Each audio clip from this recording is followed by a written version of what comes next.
Hello students, hi everyone. Hope you are doing very well at your home. As you know that whatever the subject and topics that is taught through the online in the form of video or presentation, this will be not repeated in school again. So it is your responsibility to listen and study carefully regarding the next exam of periodic 1. If you have any problem, feel free to call us. I came with a new presentation and it is about a topic of life process, that is the respiration. Dear students, a common man understanding of respiration is intake of oxygen.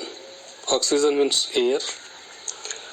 And releases of carbon dioxide, which is in fact a kind of gaseous exchange.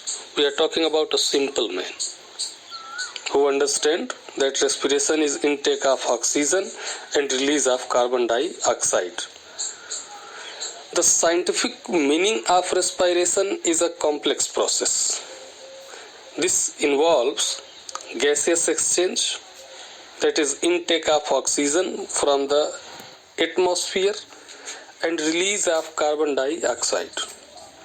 And second, process breakdown of simple food in other to release energy inside the cells.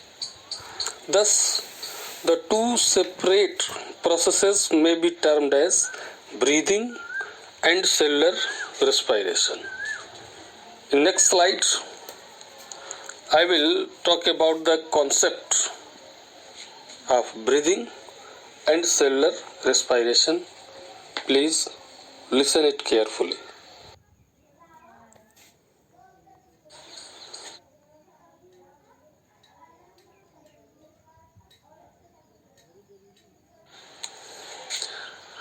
Dear all, it is very difficult to define respiration. Earlier, the phenomenon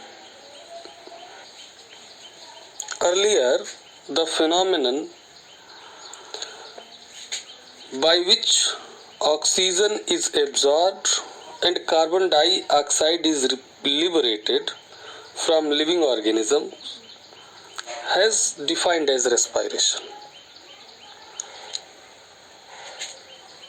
In reality, the above definition given for respiration is gaseous exchange. It does not give any information about the cellular oxidation and release of energy. The gaseous exchange is not apparent in plant during daytime because of the process of photosynthesis, and oxygen may not be utilized in some kinds of respiration, such as anaerobic respiration. Therefore, respiration can be best splitted into two separate processes, and they are the breathing and respiration. What is breathing? Breathing is a kind of ventilation. Breathing is a kind of ventilation in which the organisms take oxygen from the environment and release carbon dioxide. In higher animals, breathing is regarded as rhythmic movement of muscles and skeleton in order to increase the gaseous exchange across respiratory surface. What is cellular respiration? Cellular respiration is a much more complex process that occurs inside the living cells. It is the oxidation of respiratory substrate. Mainly the respiratory substrate is the glucose. It is the oxidation of respiratory substrate in the cells resulting in release of carbon dioxide and energy. This respiration involves release of energy in the form of ATP. Adenosine triphosphate are called the energy currency, coins of energy. Some important features are there of cellular respiration. You can listen them. The food which we eat is digested and assimilated in the digestive system. The assimilated food enters into blood capillaries in the form of soluble molecules. These molecules consist of glucose, amino acid, fatty acids, glycerol, etc. Along with blood circulatory system, they reach the body tissues and cells. Inside the body cells, assimilated food is used for two purposes. The assimilated food is oxidized to get energy for doing various life activities, and the second purpose, the assimilated food is used to get materials for growth and repair of the body. The most simple assimilated food is glucose. It is oxidized in the body cells to release energy. The oxidation of glucose in the cells is called cellular respiration. Dear students, glucose is a water-soluble hexose sugar.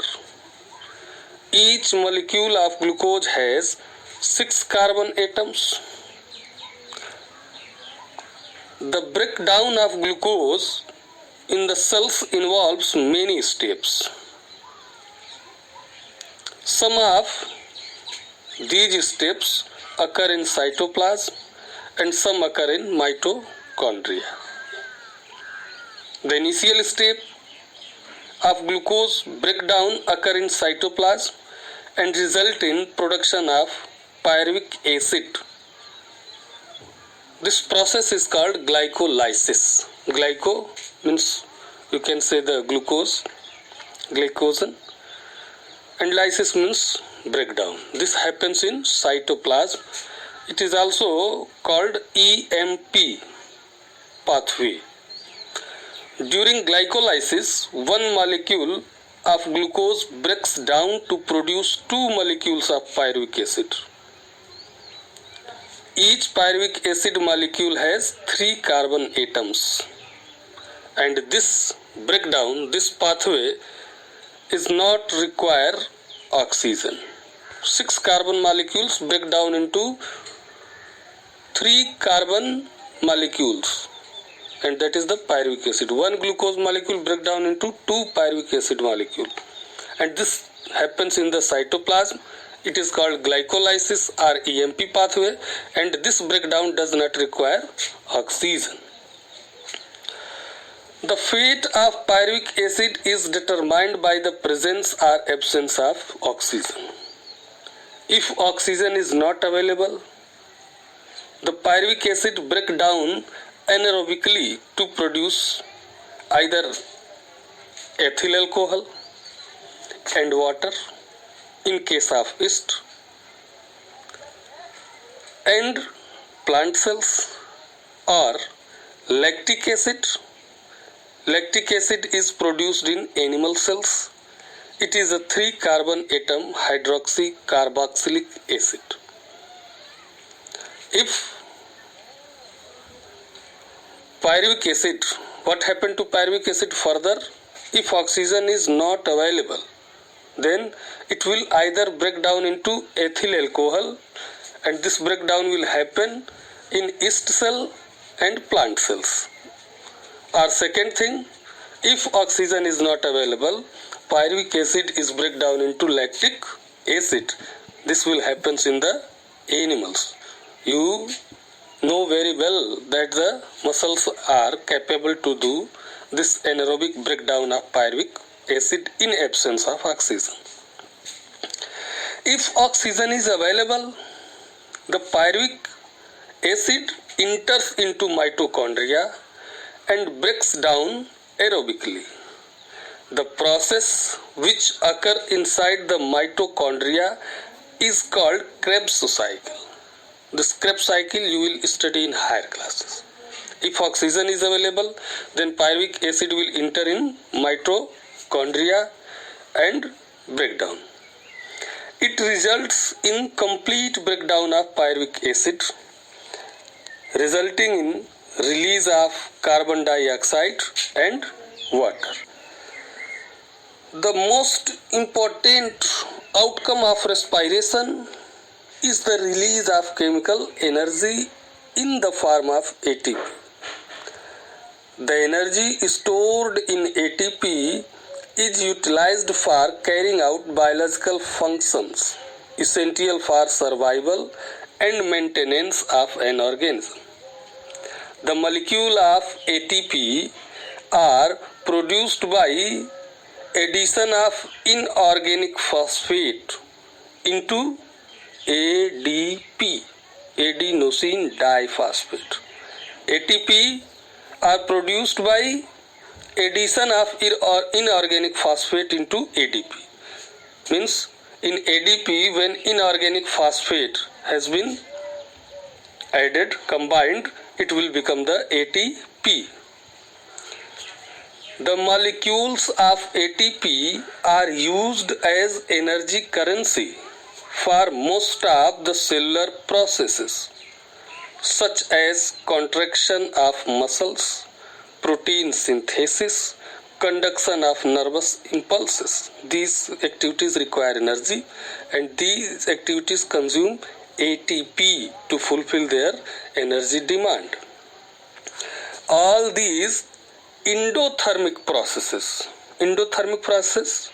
that require heat to be complete, those type of processes are called endothermic. Processes in which heat is required, energy is required, energy consuming process are called endothermic, like contraction of muscles, conduction of nervous impulses.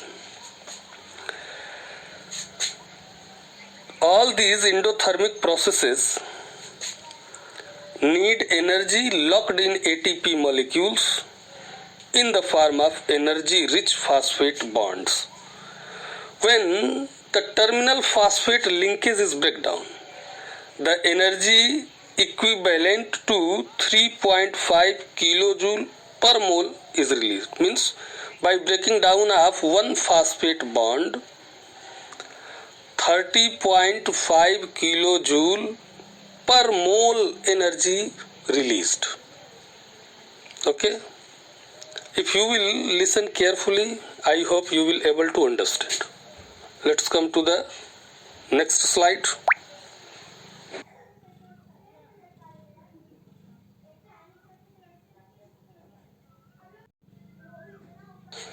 Dear students, in this slide, I will talk about the types of cellular respiration.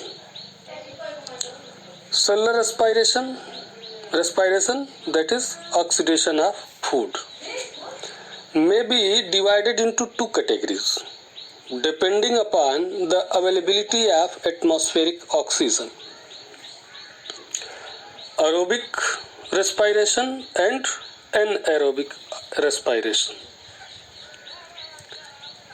The oxidative breakdown of respiratory substrates with the help of atmospheric oxygen is known as aerobic respiration. During this process, the respiratory substrates means a simple food such as glucose. During this process, the respiratory substrates are completely broken down into carbon dioxide and water by the process of oxidation. In most of the eukaryotic organisms, some part of aerobic respiration, some parts in previous slide, I make you know about the glycolysis and the Krebs cycle. Glycolysis is the one part and Krebs cycle is the another part. That thing I am reciting here also. In most of the eukaryotic organisms, some part of aerobic respiration occurs in the cytoplasm and the major part, Krebs cycle, occurs inside the mitochondria. In cytoplasm, the glucose is step by step broken down to pyruvic acid. Pyruvic acid is a 3-carbon compound and glucose is 6-carbon compound.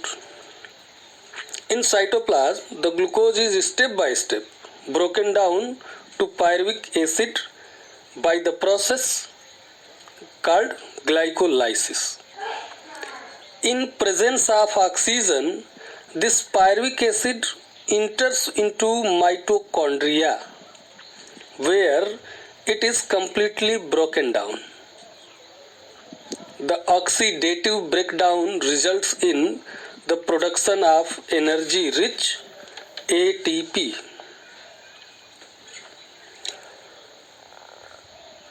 Anaerobic respiration. Oxidation of respiratory substrates in absence of oxygen is termed as anaerobic respiration. Keep on seeing on the flow diagram which is attached on the slide.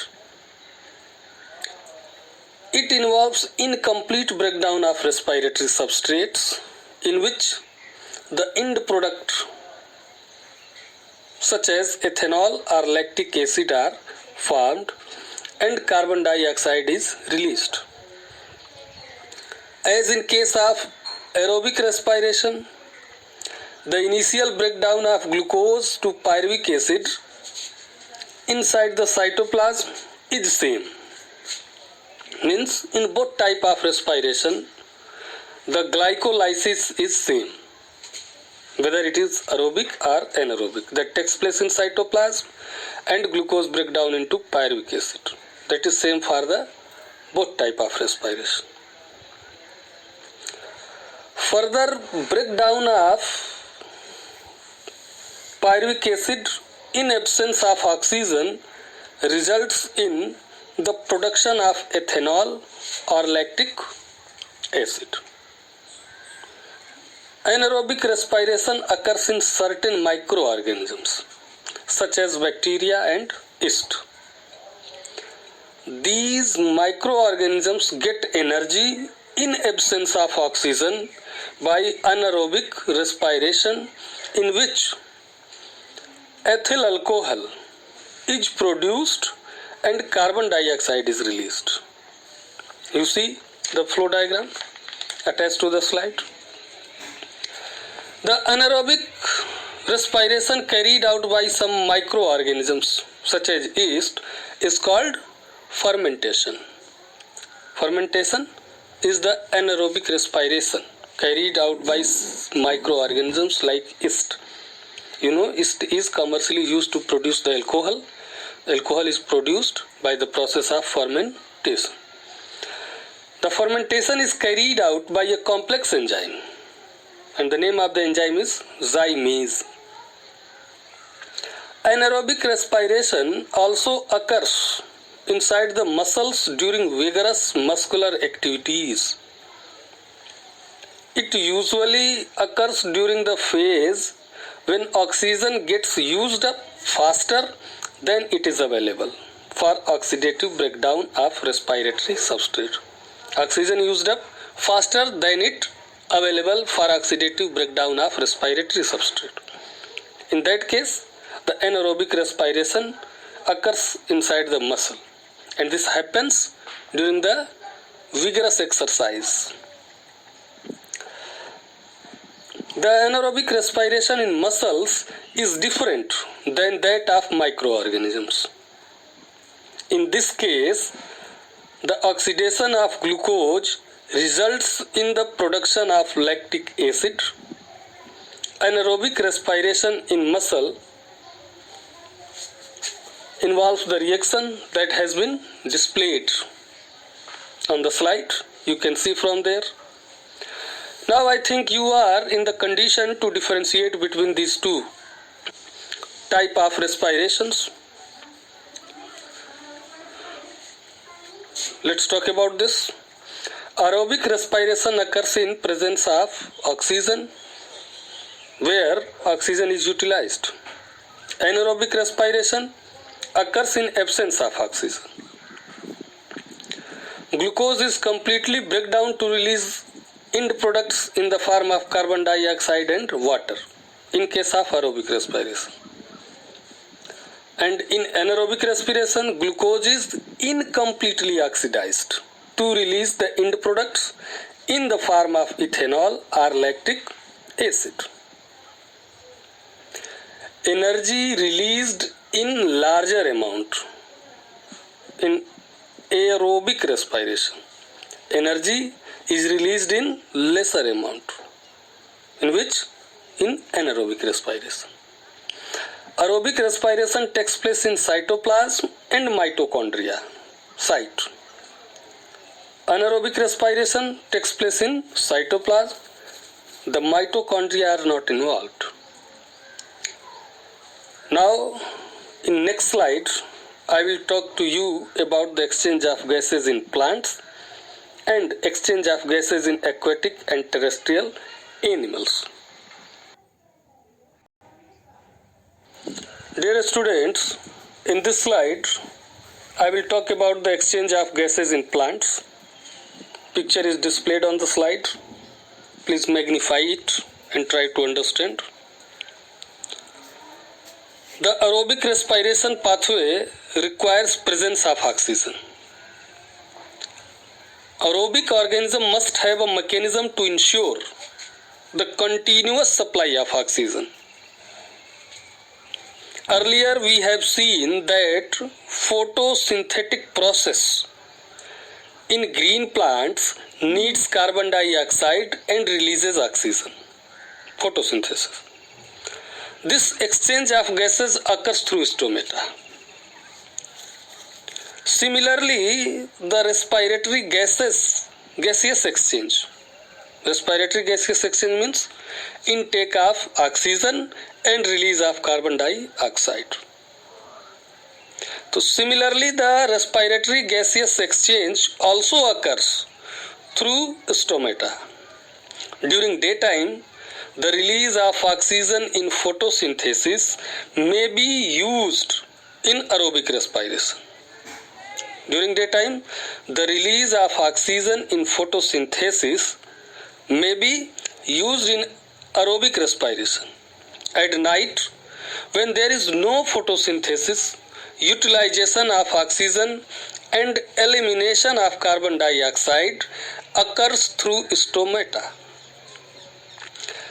In fact, the plants release carbon dioxide during night when there is no photosynthesis and release oxygen during daytime when photosynthesis consumes carbon dioxide. In plants, there is no special means for transport of gases.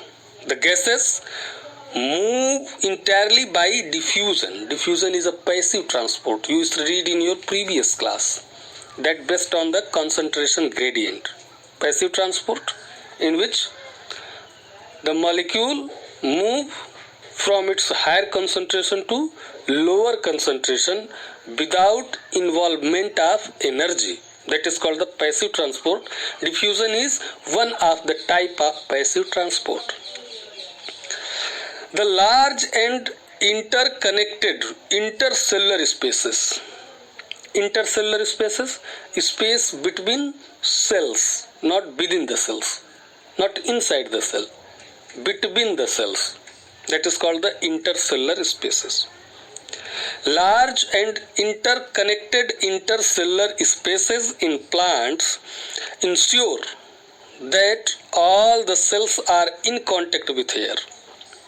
Since the plant remain fixed in nature, they do not require excess energy and hence the rate of respiration is also comparatively low.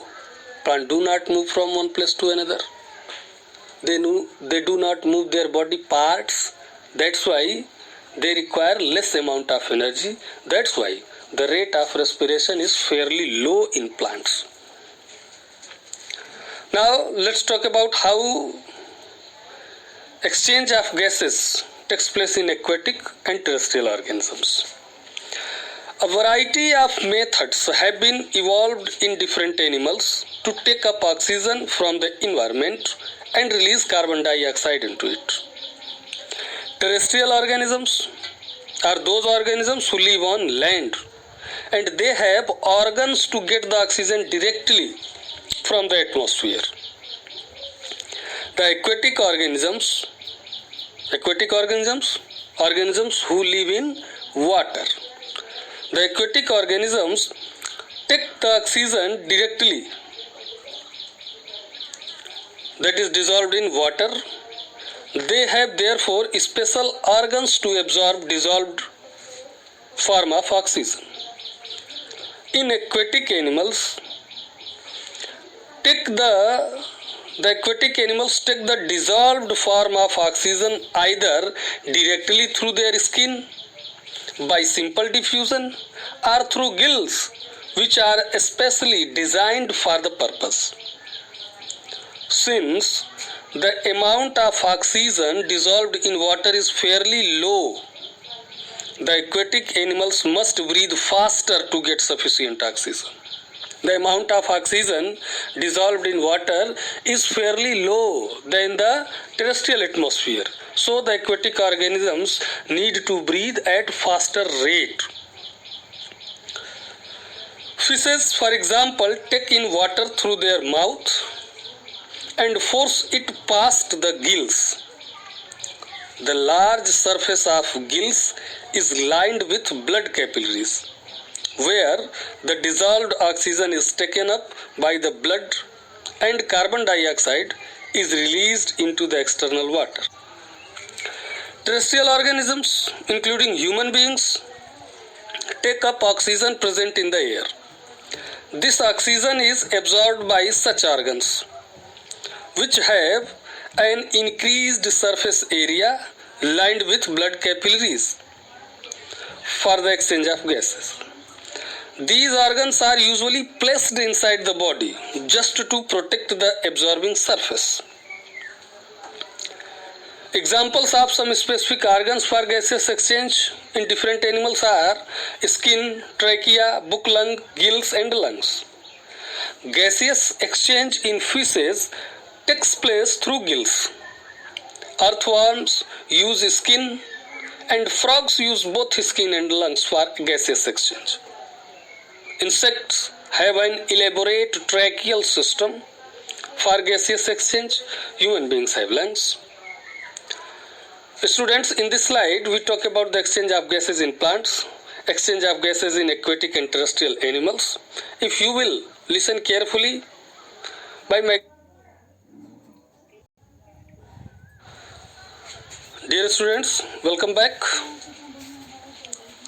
In this slide, I will talk to you about the respiratory system in human beings. You are seeing the parts, the components of respiratory system in human beings that is displayed on the slide.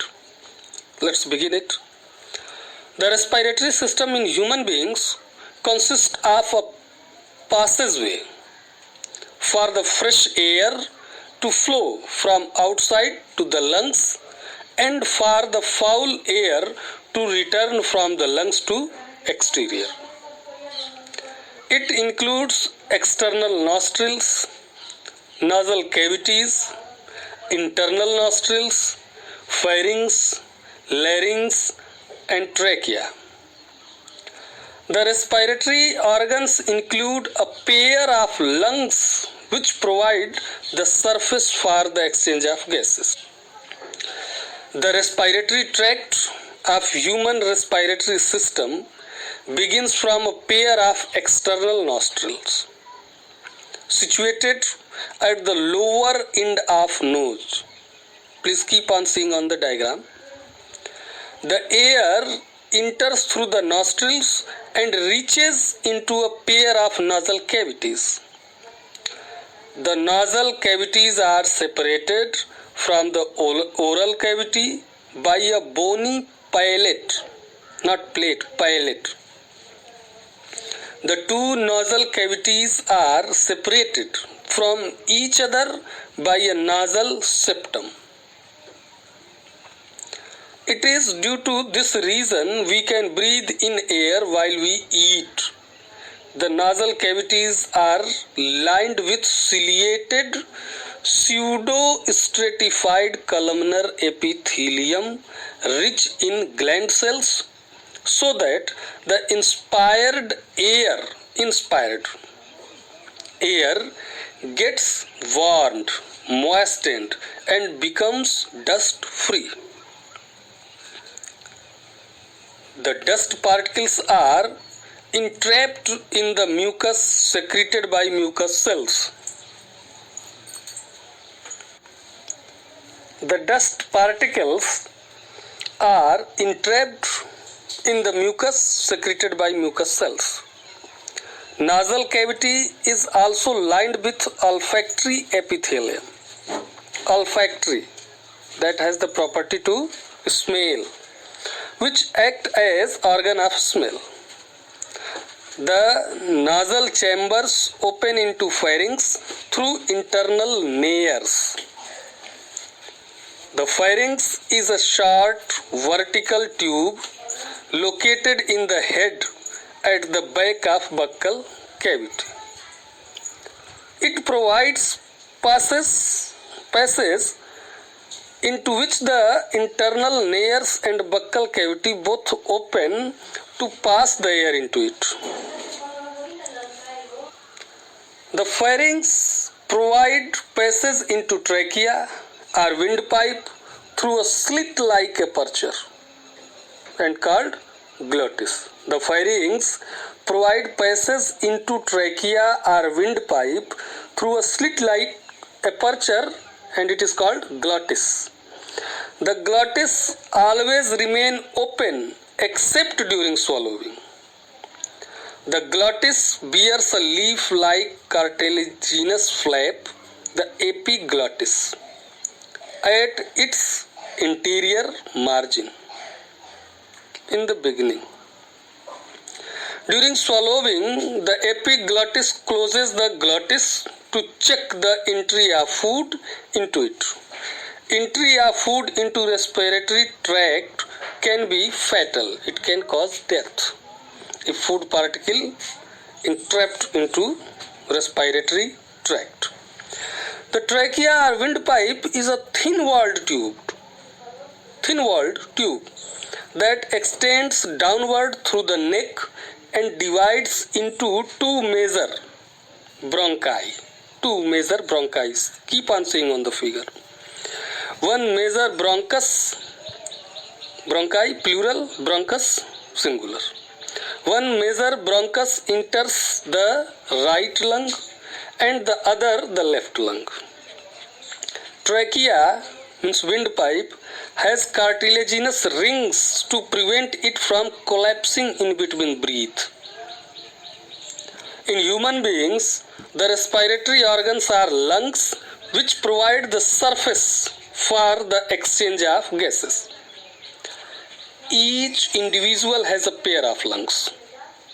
The lungs lie in the thoracic cavity on the sides of the heart.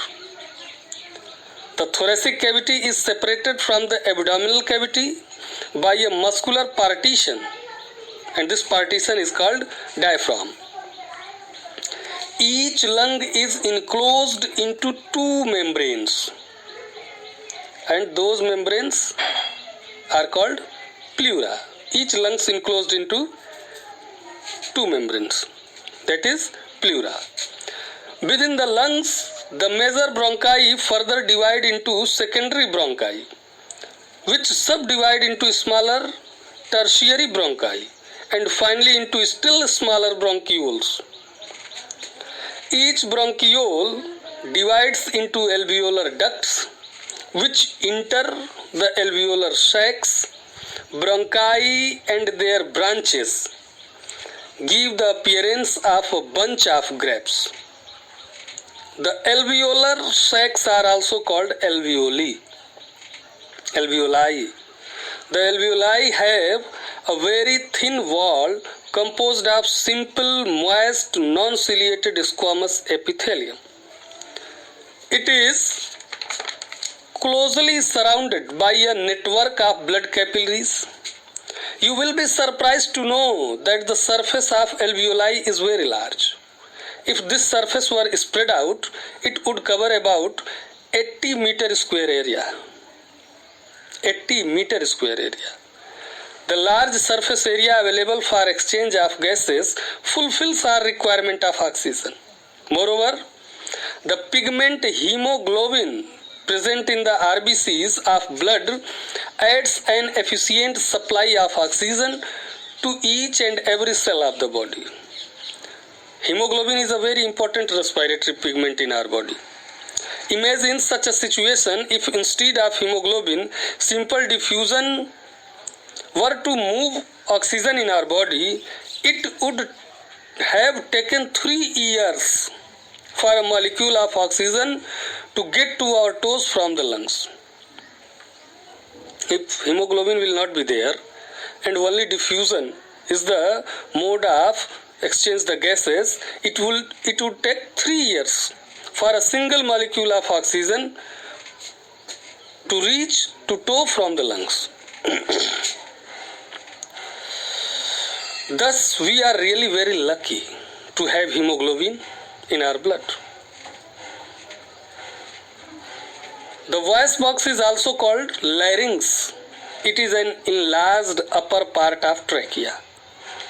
Before puberty, the larynx is inconspicuous and similar in both sexes. In males, it often becomes prominent and protrudes out and often called Adam's apple. Inside larynx are 2 vocal cords. These are folds of mucous membrane and extend into lumen from the side.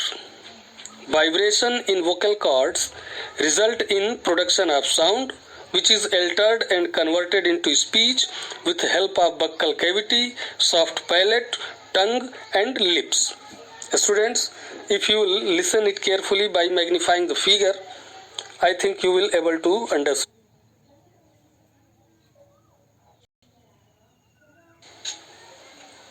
Dear students, in this slide, I will talk about the mechanism of breathing. Lungs cannot expand or contract of their own. The contraction and expansion of lungs is brought about by diaphragm muscles and external intercostal muscles. These muscles bring about alternate expansion and contraction of thoracic cavity where in the lungs lie. The intake of fresh air into lungs is called inspiration or inhalation, and elimination of foul air is called expiration or exhalation. The process of breathing is involuntary. Involuntary, that will not happen according to our will, but its rate is under the control of respiratory center of brain. An average rate of breathing in a normal adult man is 15 to 18 times per minute. The rate of breathing increases at the time of physical activities because the demand of oxygen increases. The rate of breathing increases up to 20 to 25 times per minute during vigorous physical exercise. As stated earlier, breathing is the first step of respiration, which involves exchange of gases between the air in the alveoli and the blood in the capillaries around the alveoli. In this exchange, the blood takes up oxygen from the alveolar air and releases carbon dioxide to the alveolar air. Such an exchange occurs because concentration of oxygen is more in alveolar air. We know that oxygen moves from higher concentration to lower concentration due to the process of diffusion. The blood has more concentration of carbon dioxide as compared to alveolar air. Thus, carbon dioxide moves from blood to alveolar air due to simple diffusion. This exchange of gases is called external respiration and results in the oxygenation of blood. The oxygenated blood then returns from the lung by pulmonary veins to the left side of the heart. The heart supplies the oxygenated blood to the body tissues. The living cells perform oxidation of simple food to release energy. This is the process of aerobic respiration, which utilizes oxygen and releases carbon dioxide. The aerobic respiration occurs partially in cytosol and partially in the mitochondria of the cells. This catabolic process is called cellular respiration and involves step-by-step breakdown of glucose. Thus, the cells and tissues consume oxygen and release carbon dioxide. The oxygen is supplied to the cells and tissues by the oxygenated blood that comes from lung. Here, the exchange of gases occurs between the oxygenated blood and the tissue cells. The concentration of oxygen is more in the blood and less in the tissue cells. So, the oxygen moves from blood to tissues by the physical process of diffusion. Similarly, carbon dioxide concentration is more in tissues and less in the blood. So, the carbon dioxide moves from tissues to the blood.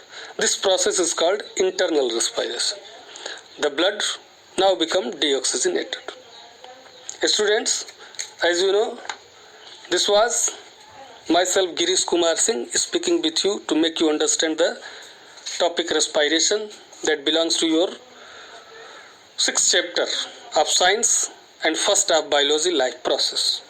If you will able to understand, if you will listen it carefully, you will be certainly able to understand.